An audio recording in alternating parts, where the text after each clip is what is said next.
Today, I want to have a quick discussion with you on unlocking your spouse. Now, I will tell you, I am a master at losing keys.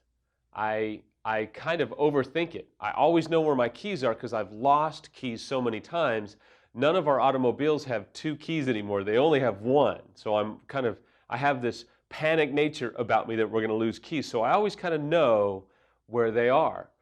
A little while ago, I had to go get a key made, and I went to Home Depot and I gave it to the guy, and he actually just put it in a machine and said, yeah, it'll be a few minutes, and it replicated a key.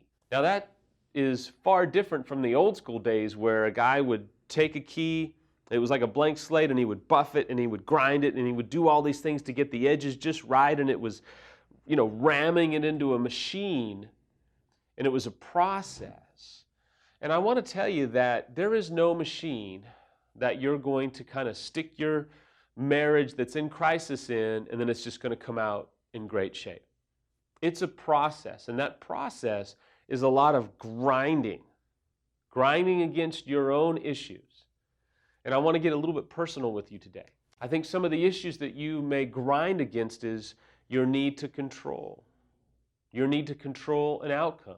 The fact that you may be attached to an outcome that is grinding the hell out of you and frustrating you. I promise you, the process of recovery is about grinding off the edges. How you got here today is not what I want to focus on. I'm sure we can talk, as we have talked several times, about, whose fault and all that stuff, but at the end of the day, you are where you are at. The question is whether or not you will surrender to the grinding, the buffing, the shaping, the forming. You can be an unfaithful or you can be a betrayed. There's going to be this grinding and buffering and reshaping that you have two choices. You can embrace it or you can run from it. Now, if you come from a faith background, it's a pretty easy connection because at the end of the day, the key master for you is Christ. And your goal is to be conformed to the image of Christ, whether you're a betrayed or whether you're an unfaithful. Your hope, your end result, your task is to allow God to mold you and shape you like that key master or that locksmith forming a key. You're allowing God to transform you through what you may not have asked for, or you may not have wanted, or you wish you didn't have, but at the end of the day, you're being formed and shaped. If you don't come from faith, your key master is the process of which you are surrendering your recovery to.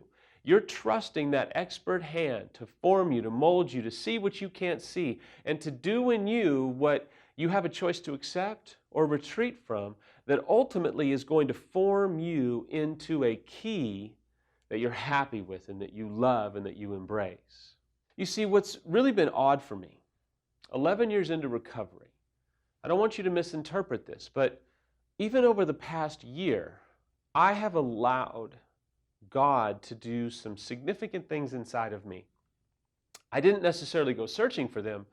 They came without necessarily a request, and I had a choice to make. But the funny thing is how I have allowed the key master, if you will, to form me, shape me, buff me, grind me.